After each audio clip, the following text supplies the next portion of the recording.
Subscribe कीजिए Indian news analysis channel को और दबाइए बेल आइकन को ताकि आप कोई भी फ्यूचर की अपडेट मिस ना कर सकें। जय हिंद दोस्तों, स्वागत है आपका इंडियन न्यूज एनालिसिस के एक नए एपिसोड में। आज के अपने इस एपिसोड में हम बात करने वाले हैं अमेरिका के 6th generation fighter aircraft programme के बारे में।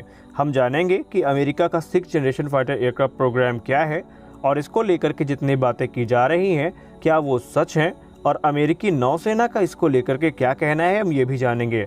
और हम जानेंगे कि क्या वाकई में कोई ऐसा एयरक्राफ्ट बनाया जा रहा है या सिर्फ ये एक हवाई पुल है। तो बने रहिए वीडियो के अंत तक ताकि आज आपको इसकी जितनी भी बातें हैं, ज़रूरी बातें, वो पता चल सकें। तो चलिए शुरू करते हैं आज का अपना ये वीडियो। दोस्तों, जब भी स्टेल्थ एयरक्राफ्ट की बात होती है तो अमेरिका के कुछ चुनिंदा एयरक्राफ्ट हैं जो इस लिस्ट में सबसे ऊपर आते हैं। नंबर 1 पे आता है F-22 रैप्टर, दूसरा B-2 स्पिरिट बॉम्बर और फिर आता है F-35 लाइटनिंग II जैसे एयरक्राफ्ट। तो यहाँ पर सन 2012 में अमेरिकी नौसेना ने एक RFI जारी करके सबको चौंका दिया। उस RFI में ये कहा गया कि अमेरिकी नौसेना अपने बेड़े के लिए 6th जनरेशन के एयर सुपीरियरिटी फाइटर्स चाहती है जो कि उसके F-18 सुपर हॉर्नेट को रिप्लेस कर सकें। जैसा कि आपको पता है कि इस समय अमेरिकी नौसेना F-18 super hornet block 3 use कर रही है और अब F-35 लाइटनिंग II जैसे एयरक्राफ्ट भी उसके बेड़े का हिस्सा बन रहे हैं। लेकिन F-18 समय के साथ पुराने हो रहे हैं, जिनको रिप्लेस करने के लिए अमेरिका अब नेक्स्ट जनरेशन के फाइटर पर जा रहा है। हालांकि अमेरिका पहले से ही 5th जनरेशन फाइटर को यूज़ कर रहा है, लेकिन अब अमेरिका का प्लान ये है कि वो अपने इन फाइटर जेट्स को एयर सुपीरियरिटी फाइटर्स और मल्टी रोल कैपेबिलिटी रखने वाले फाइटर्स से रिप्लेस कर सके।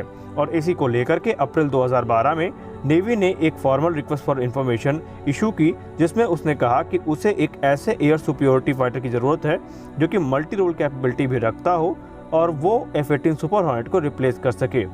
यहाँ पे जो प्राइमरी रिक्वायरमेंट थी वो ये थी कि ये जो एयरक्राफ्ट होगा ये air to air combat, air to ground combat, surface warfare और क्लोज एयर सपोर्ट यानी सारे प्रकार के जो मिशंस हैं उनको कर सके। साथ ही साथ इसकी जो सुपर क्रूज कैपेबिलिटी है वो किसी भी 5th जनरेशन फाइटर एयरक्राफ्ट से अच्छी होनी चाहिए और इसमें नेक्स्ट जनरेशन के स्टेल्थ फीचर होने चाहिए और इसके जो सेंसर्स हैं, रेडार हैं, उनकी जो नेटवर्किंग कैपेबिलिटी है वो भी अच्छी होनी चाहिए, वो भी 5th जनरेशन फाइटर एयरक्राफ्ट से। साथ ही साथ ये aircraft air to air refuelling, reconnaissance, surveillance और टारगेट एक्विजिशन जैसे जो मिशंस हैं उनको भी परफॉर्म कर सकें। सबसे खास बात ये है कि अमेरिकी नौसेना के RFI में ये चीज़ लिखी गई थी कि ये जो एयरक्राफ्ट हैं इनका जो इलेक्ट्रॉनिक वॉरफेयर अटैक सिस्टम है वो किसी भी मौजूदा 5th जनरेशन फाइटर एयरक्राफ्ट से अच्छा होना चाहिए। और सबसे खास बात यह है कि जितने भी इसके इलेक्ट्रॉनिक काउंटर मेजर्स हैं उसके अलावा ये जो एयरक्राफ्ट है ये 3 प्रकार के बनाए जाएंगे। पहला मैन्ड होगा जिसे कि खुद मैनुअली पायलट ऑपरेट करेंगे, दूसरा अनमैन्ड होगा और तीसरा ऑप्शनली मैन्ड होगा, यानी कि ज़रूरत के हिसाब से उसे ऑपरेट किया जा सकेगा। हालांकि इसको लेकर के भी बहुत ज़्यादा इन्फॉर्मेशन हमें नहीं प्राप्त है, लेकिन जितनी भी इन्फॉर्मेशन इस समय पब्लिक डोमेन में है उसको देख करके हम ये कह सकते हैं कि ये एयरक्राफ्ट काफ़ी ज़्यादा घातक होने वाला है और इसको लेकर के बोइंग ने अपना इंटरेस्ट भी दिखा दिया है। अगर हम इसके कुछ बेसिक टेक्नोलॉजी की बात करें तो इसके जो सेंसर्स और इसकी जो कनेक्टिविटी है वो बहुत ज़्यादा एडवांस होने वाली है।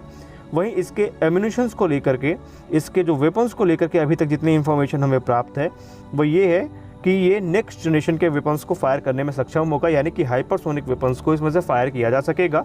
वहीं इसमें लेज़र वेपन्स का भी इस्तेमाल होगा, यानी हाई एनर्जी लेज़र बीम्स का भी इसमें इस्तेमाल किया जाएगा। वहीं इसकी स्टेल्थ कोटिंग किसी भी मौजूदा 5th जनरेशन फाइटर एयरक्राफ्ट से अच्छी होगी जो कि इसे और भी ज़्यादा घातक बनाएगी। तो यहाँ पे अगर हम बात करें इसके आर्किटेक्चर की तो इसके आर्किटेक्चर को यानी इसके जो डिज़ाइन को, इसकी जो फ्यूजलेज है उसको ऐसा डिज़ाइन किया जा रहा है कि इसमें हर प्रकार के सेंसर्स को रखा जा सके।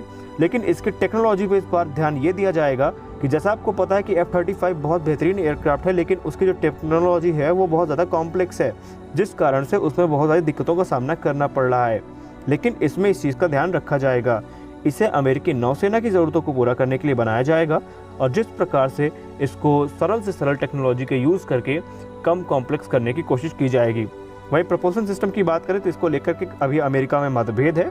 कुछ लोगों का ये मानना है कि इसमें वही इंजन इस्तेमाल किए जाएं जो F-22 रैप्टर में किए जाते हैं, लेकिन कुछ का ये मानना है कि इसमें नए प्रकार के इंजन्स का यूज़ किया जाए जो कि इसको हाइपरसोनिक स्पीड प्रोवाइड कर सकें। हालांकि हाइपरसोनिक को लेकर के अभी कोई ऑफिशियल स्टेटमेंट नहीं आई है, लेकिन नेवी के कुछ ऑफिसर्स हैं जिनका ये मानना है कि ये एयरक्राफ्ट हाइपरसोनिक स्पीड को प्राप्त कर सकता है, यानी ये मार्क 3 से ज़्यादा क्रूज़ करने में सक्षम होगा। और इससे ज़्यादा कोई भी खास इन्फॉर्मेशन अभी क्लियरली हमें नहीं मिली है जिससे हम ये कह सकें कि इसमें कौन कौन से हथियार यूज़ होंगे।